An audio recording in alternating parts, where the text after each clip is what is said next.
Bonjour, bien-aimés dans le Seigneur et bienvenue à cette merveilleuse dévotion de cette matinée de mardi. Nous bénissons le Seigneur notre Dieu pour la grâce qu'il nous a accordée de nous lever tôt ce matin pour faire cette dévotion. C'est une grâce pour nous d'être vivants, d'être en santé, d'être là en train de prêcher, d'écouter la parole de Dieu.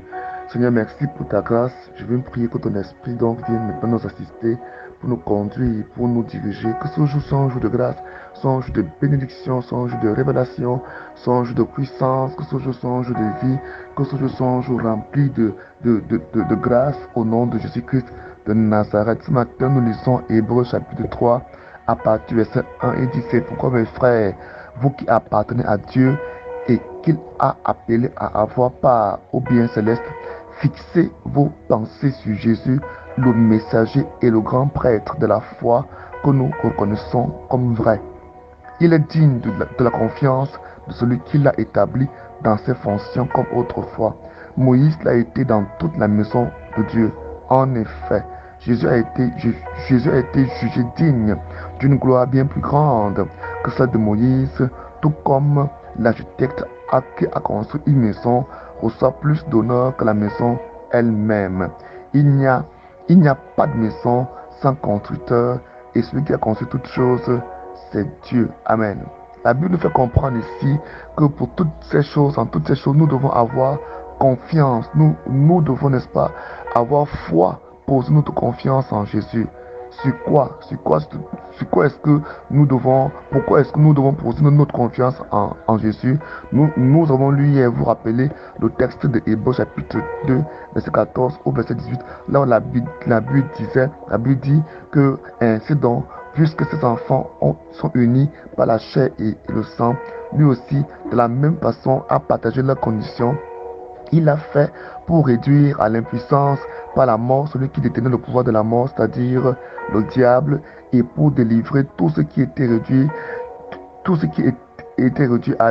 à l'esclavage, leur vie durant par la peur de la mort. Ce n'est pas évidemment pour porter secours à des anges qu'il est venu, mais c'est à la descendance d'Abraham qu'il vient en aide. Voilà pourquoi il devait être rendu en tous égards semblable à ses frères, afin de devenir un grand prêtre plein de bonté et digne de confiance dans le domaine des relations entre l'homme avec Dieu, en vue d'expier les péchés de son peuple, car puisqu'il a lui-même été éprouvé dans ce qu'il a souffert, il peut secourir ceux qui sont éprouvés. Donc voilà pourquoi la Bible dit, donc au verset 1 du chapitre 3, il dit, c'est pourquoi mes frères, vous qui appartenez à Dieu et qu'il a appelé à avoir part au bien céleste, fixez vos pensées sur Jésus, fixez vos regards sur Jésus, fixez votre espérance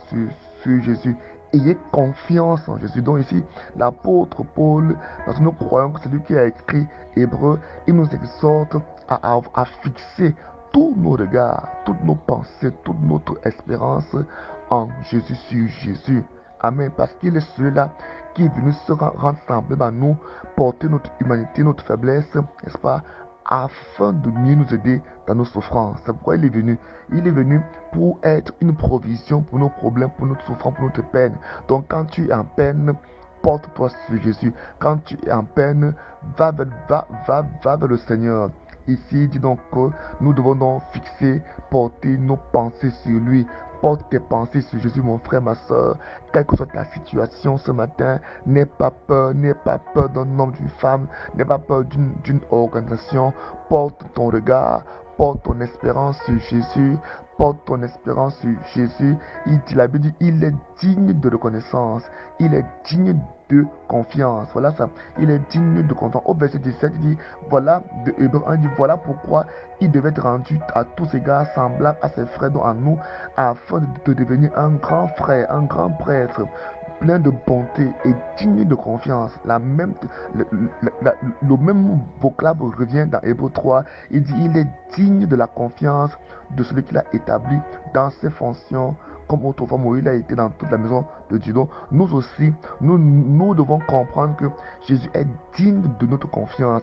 Donc, il a n'est-ce pas, été trouvé digne d'avoir la confiance de Dieu, d'avoir toute la confiance de Dieu à cause des choses qu'il a endurées, à cause de ce qu'il a été soumis, obéissant et obéissant jusqu'à la mort. Alors il a été trouvé digne de confiance de Dieu. Ça ne veut pas dire que Dieu n'a pas confiance en lui. Dieu avait confiance en lui. Il y a une différence entre la confiance qu'on te donne et une confiance que tu mérites. Donc, on te fait d'abord confiance dans tes fonctions et après on te décore après, plus tard, parce que tu as prouvé que véritablement tu méritais cette confiance-là. C'est ce que Jésus a fait. Il a donc montré, manifesté, n'est-ce pas, son obéissance. Il jusqu'à la mort, et quelle mort? La mort de la croix, la mort honteuse, la mort par la croix. La Bible dit donc qu'il est donc digne de confiance notre Dieu. Il est aussi digne de notre confiance. La Bible dit qu'il est plus fidèle que l'a été Moïse dans la maison de Dieu. La Bible compare la fidélité de Moïse à Dieu par rapport à la fidélité de Jésus pour démontrer que la fidélité de Jésus est plus élevée, elle est plus forte, plus grande. Parce que ici, il dit que celui qui a construit la maison, la gloire, la beauté de la maison, la gloire de cette maison-là revient non pas à la maison, mais au constructeur, à l'architecte, pour dire que l'architecte c'est Jésus, c'est lui qui a fait toutes choses. Il dit donc il est donc digne que nous lui fassions confiance. Voilà pourquoi ce matin, fais confiance à Jésus, repose-toi sur Jésus, remets-toi sur Jésus. Il est digne de confiance. Il attend seulement que tu te remettes à lui. Il attend seulement que tu t'abandonnes entre ses mains. Il attend seulement que tu te remettes à lui.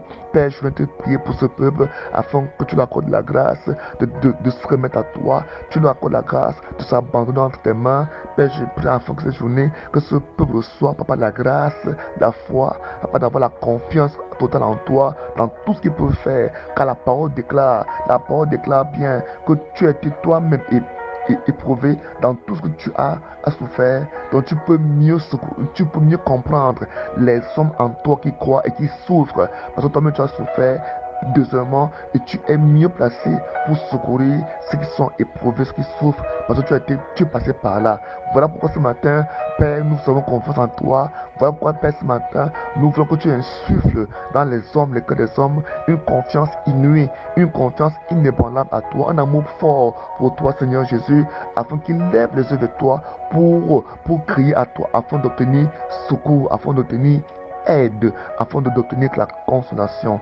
Seigneur, merci parce qu'ils reçoivent cette aide, ils reçoivent cette paix. Je prie, beaucoup veulent des guérisons sur le plan physique, leur corps qui dérange, leur corps qui sont malades, leurs chairs qui sont affectés par la fatigue, par la maladie. Je prie, éternel, toi qui es plein de bonté, que par ta bonté, par tes compassions, par tes meurtrissures, Père éternel, je prie que le sang de l'agneau qui a expié ses péchés, que ce peuple soit guéri maintenant de toutes leurs blessures, de toutes leurs maladies, de toutes leurs afflictions, que la puissance de l'Esprit de Dieu guérisse maintenant ce peuple au nom de Jésus-Christ de Nazareth. Père, je prie que leur âme soit restaurée, parce que l'âme est restaurée, l'âme est régénérée par la parole vivante et puissante prêchée. Père, je prie ce matin que leurs âmes soient transformées à l'image de ton Fils, du Fils unique, le Fils de Dieu, Jésus-Christ de Nazareth. Père, je veux nous prier ce matin que leur âme soit régénérée par la parole vivante et efficace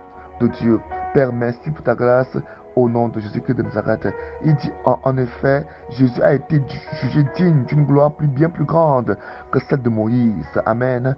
Tout comme l'architecte qui construit une maison reçoit plus d'honneur que la maison elle-même. Il n'y a pas de maison sans constructeur, et celui qui a construit toutes choses, c'est Dieu.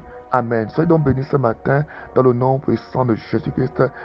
La parole ce matin a pour objectif de te pousser à aller vers le Seigneur en toutes choses, même les moindres, même dans celles que tu peux faire. Demande grâce, demande la force, demande la sagesse et t'aidera. Il te fortifiera. Père, je veux une fois de plus prier pour ces femmes qui ont besoin des enfants.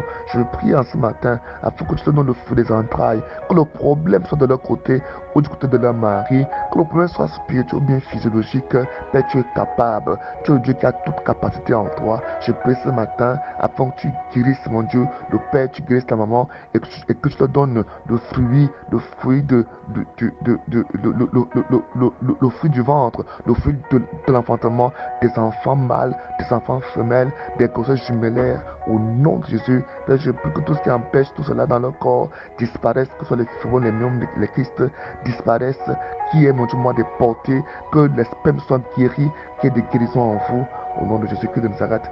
Amen. Mon contact, c'est le plus 237 695 66 15 25. Soyez bénis au nom de Jésus.